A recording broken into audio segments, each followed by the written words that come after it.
With Connect the Thoughts, I'm having a lot of fun with it. I'm learning 10 times as much as I was before. More than 10 times, actually. When you learn this curriculum, it feels like it's college grade, like really high material. But when you're learning it, it feels as easy as like learning the ABCs in kindergarten. I guess I just feel smarter. It has increased my vocabulary greatly. I like this curriculum because I feel I actually have a say in what I'm learning. I feel like that I might have more of a chance of being successful. I just have learned so much that I didn't expect I'd ever learn. Overall, I just think that Connect the Thoughts in general is much better than any other stuff that I've done before in any other school, and just period. It's the best curriculum I've done.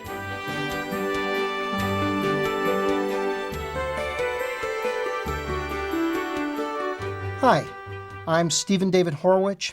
I am the founder of Connect the Thoughts Incorporated and the author of the Connect the Thoughts curriculum.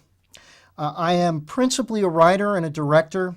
I have an Emmy Award. I've written plays and screenplays for the last 30 years of my life. During that same period of time, I've also worked as an educator. I taught at USC. I've taught for Los Angeles Unified School District. And I've lectured at UCLA and Cal State Northridge and Pierce College and a lot of other institutions, as well as privately. I have over 20,000 hours of teaching in the classroom. That experience led me to believe that the existing curriculum doesn't work. There are worlds of curriculum available out there, but the fact that they don't work is demonstrable by the response of our students who leave school early, who fail their tests miserably, and who are desperately unhappy with their educations, many of whom, when they graduate, seem to have absolutely no idea of where they want to take their lives. This was why the curriculum was created.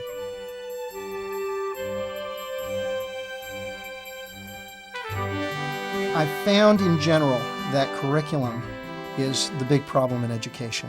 Teachers are very interested in teaching, students are very interested in learning, their parents certainly want a result, but the curriculum that's being offered is generally not very successful or workable. We see the results in terrible test scores, in unhappy students who quit school early, in parents pulling their hair out trying to figure out why Johnny's not learning. My own children, I have a son, William, age 12, and a daughter, Catherine, age 16, were in private schools their entire lives.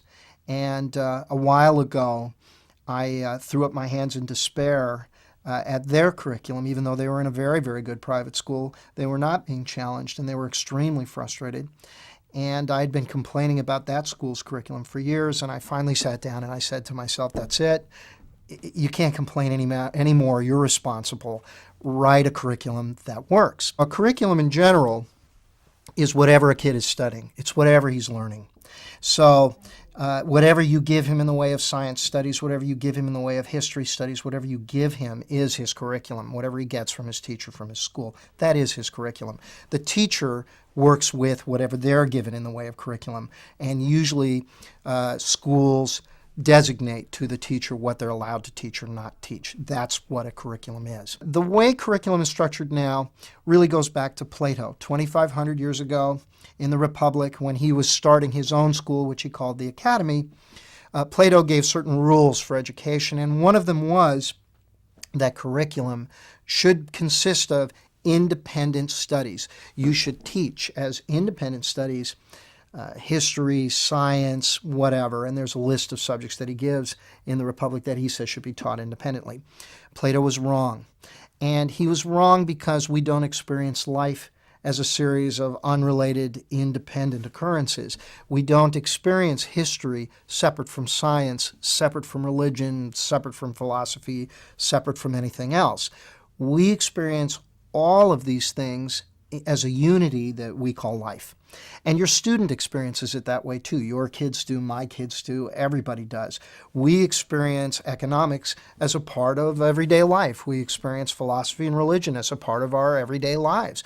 History is integrated into our everyday lives. All of our studies are really experienced as a unity we call life. So if you teach them as independent studies, a student knows he's being lied to. He knows it's a lie. He knows that's not how you experience these things. So what I've done is I've kept what observably works. I've thrown out what obviously isn't working in education and hasn't worked for a very long time, and come up with a very new, but now, we've piloted, of course, tested form of education that simply doesn't exist anywhere else, and that we are now seeing has a remarkable, profound impact on the student and his ability to learn. So I've been teaching and working with children tutoring for over 12 years. And what I've found from this curriculum, more than anything, is that it's comprehensive and the kids actually learn from it.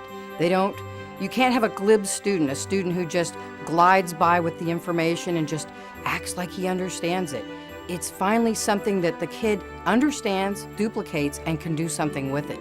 And I've had children come to me in the area where I work, which is called qualifications, and they tell me, oh, this was great. I learned more about science in this one single study guide than I've learned at any other time in my whole life. And I'm like, okay, that was easy.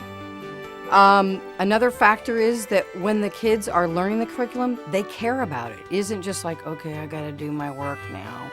They want to learn it. They're excited about learning it.